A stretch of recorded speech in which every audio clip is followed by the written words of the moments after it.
오늘의 시청 포인트는 이겁니다. 전현희, 김건희 살인마 그건 뭘 노렸나? 개딸의 아양떨에서 최고위원 되기? 그거지만 저는 전현희가 더 큰 노림수를 가지고 그런 그건을 했다고 합니다. 했다고 봅니다. 왜 그러냐 하면은, 자, 전현희가 국민권익위원장 출신이죠.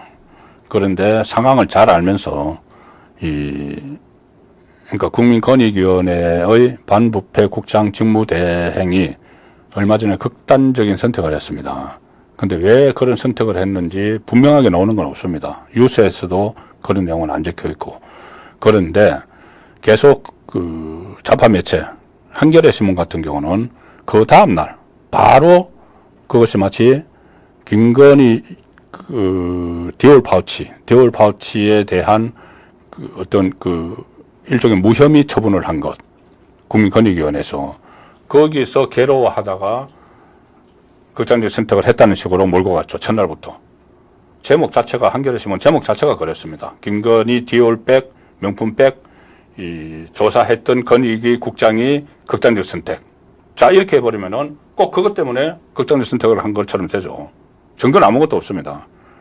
그런데 그 김모 국장은 그것뿐이 아니고 이재명의 닥터 헬기 특혜 의혹도 조사를 했습니다. 그런데 그 조사 결과도 이재명에게 아주 유리합니다. 절대적으로 유리하죠. 이재명하고 비서실장 한준호는 무혐의 결정을 내립니다. 혐의가 없다. 그러면서 오히려 관련 공무원들, 소방청이나 헬기 띄운 그쪽 공무원들은 징계를 해야 된다고 통보를 하죠. 그러면 이재명 봐주기죠. 그래서 제가 그때 이재명 봐주기 권익위가 결정을 내렸다는 제가 말씀도 들었습니다. 그러면 이재명, 김건희 둘 다 이렇게 조사를 했는데 이재명 건 쏙 빼고 김건희 때문에 괴로워했다. 근데 한겨레 신문이 김건희 조사했던 국장 극단적 선택 이렇게 달았습니다. 그럼 김건희 때문에 그렇게 한 것 같죠. 그런데 이재명도 수사를 했기 때문에 그럼 제목을 바꿔서 이재명 조사했던 국장 극단적 선택 이러면은 이재명 때문에 괴로워서 극단적 선택을 한 게 되는 거죠. 그런데 일방적으로 민주당도 김건희 때문에 괴로워하다가 극단적 선택을 했다. 즉 진실을 아무도 모르는 상황입니다.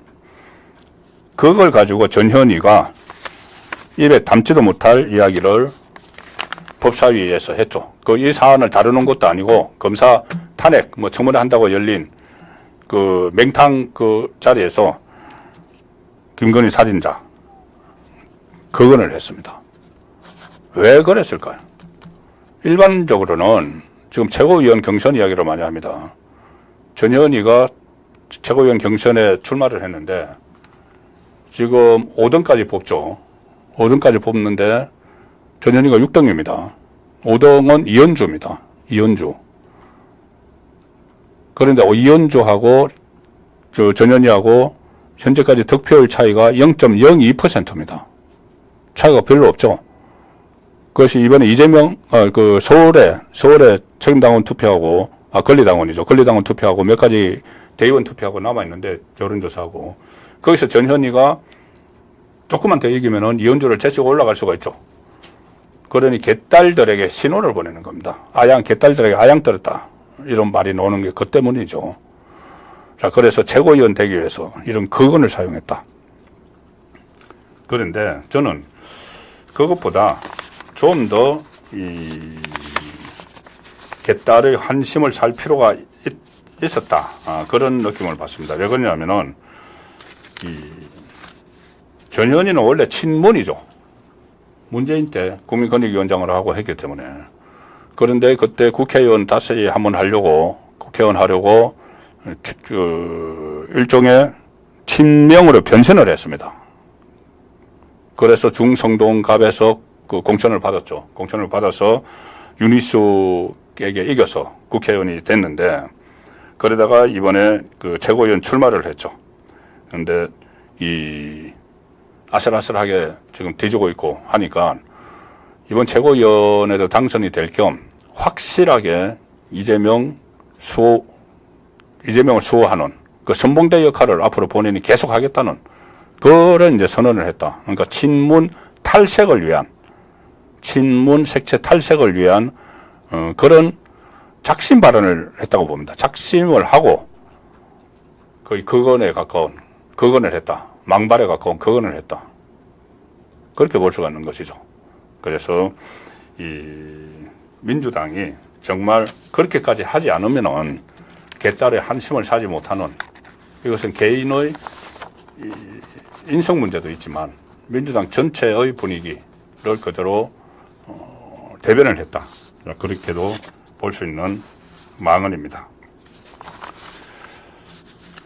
자, 오늘 시간이 다 돼가는데 제가 매주 금요일 2주의 인물을 이렇게 꼽고 있죠. 제 나름대로 꼽아서 설명을 드리고 있는데, 베스트 한 사람, 워스트 한 사람을 뽑는데, 이번에는 워스트는 단연 전현입니다.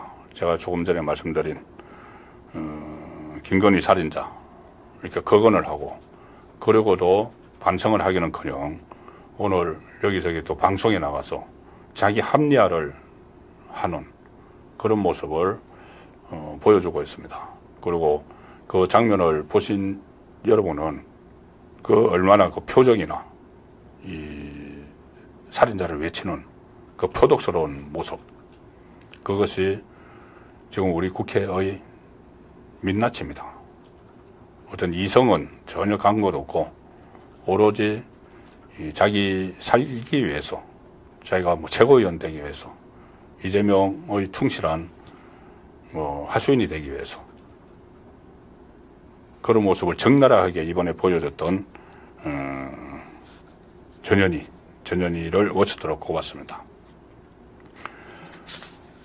제가 이 2조의 인물을 하면서 베스트로 꼽을 때는 상당히 참 인물난에 시달립니다.